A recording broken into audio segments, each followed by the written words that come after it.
بسم اللہ الرحمن الرحیم اللہم صلی علی سیدنا و مولانا محمد وبارک وسلم۔ اللہ تعالیٰ قرآن پاک میں ارشاد فرماتا ہے بدیع السماوات والارض۔ اس کا ترجمہ ہے کہ آسمان اور زمین کو بغیر کسی نمونے کے پیدا کرنے والا۔ بدیع کا مطلب یہ ہوتا ہے کہ بغیر کسی نمونے کے، بغیر کسی مثال کے اسے بنانے والا۔ اور یہ اللہ تعالیٰ کی صفت ہے، بلکہ اللہ تعالیٰ نے صرف زمین اور آسمان نہیں بلکہ ہر چیز جسے اللہ تعالیٰ نے پیدا فرمایا اسے بغیر کسی مثال اور بغیر کسی نمونے کے پیدا فرمایا۔ تو یہ اللہ تعالیٰ کی صفت ہے بدیع۔ اور یہ جو آیت مبارکہ ہے بدیع السماوات والارض، اس میں جو لفظ بدیع ہے یہ اللہ تعالیٰ کے اسماء حسنہ میں سے ہے، ایک نام ہے بدیع۔ اور یہ وہ اسماء میں سے ہے کہ جو اسم اعظم میں بھی داخل ہیں۔ حضرت انس بن مالک رضی اللہ تعالیٰ عنہ سے روایت ہے، آپ فرماتے ہیں کہ میں نبی پاک صلی اللہ تعالی وسلم کے ساتھ موجود تھا۔ ایک شخص آیا اور اس نے نماز ادا کی، اور نماز ادا کرنے کے بعد اس نے ان الفاظ کے ساتھ اللہ تعالیٰ کی بارگاہ میں دعا کی۔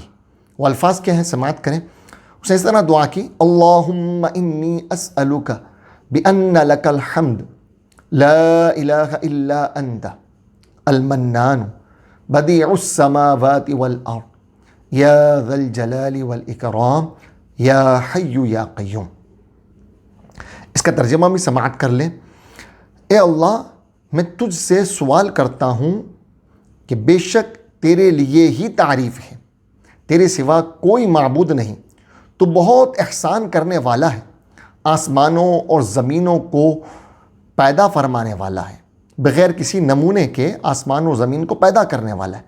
اے بزرگی و عزت والے، اے زندہ و جاوید، اے سب کو قائم رکھنے والے، بے شک میں تجھ سے سوال کرتا ہوں۔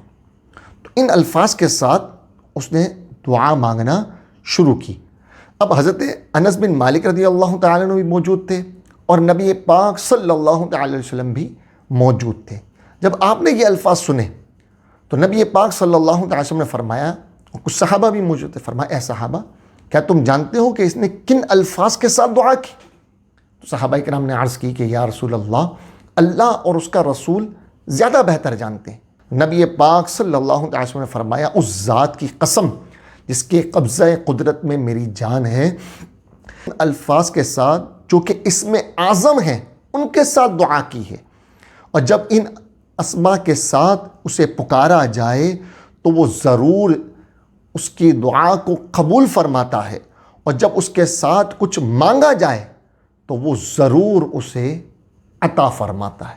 یعنی ان الفاظ کے ساتھ اگر ہم اللہ تعالیٰ کی بارگاہ میں دعا کریں، کوئی مشکل ہو، کوئی بڑی خاص مراد جس کے ہم پورا ہونا چاہتے ہیں کہ یار یہ خاص مشکل ہے، یہ حل ہو جائے، یا میری خاص مراد ہے وہ پوری ہو جائے، تو ان الفاظ کے ساتھ دعا کریں۔ پہلے اللہ تعالیٰ کی حمد بیان کریں، پھر پیارے آقا صلی اللہ علیہ وسلم پر درود پاک پڑھیں، اور پھر ان الفاظ کو ہم پڑھیں، اور پھر اللہ تعالیٰ کی بارگاہ میں اپنا مسئلہ، اپنی حاجت پیش کریں، اپنا سوال پیش کریں۔ تو نبی پاک صلی اللہ علیہ وسلم نے خدا کی قسم یاد کر کے ارشاد فرمایا، اللہ کی قسم یاد کر کے یہ بات ارشاد فرمائی کہ اللہ کی قسم، اس ذات کی قسم کہ جس کے قبضہ قدرت میں میری جان ہے، یہ اسم اعظم ہے کہ جن سے اللہ تعالیٰ کی بارگاہ میں دعا کی جائے تو اللہ تعالیٰ اس دعا کو ضرور قبول فرماتا ہے، سوال کیا جائے تو ضرور عطا فرماتا ہے، حاجت طلب کی جائے تو اللہ تعالیٰ اس کی حاجت کو ضرور پورا فرماتا۔ دوبارہ ایک مرتبہ یہ الفاظ سماعت کر لیں۔ اللہم انی اسألک بأن لک الحمد لا الہ الا انت المنان بدیع السماوات والارض یا ذا الجلال والاکرام یا حی یا قیوم۔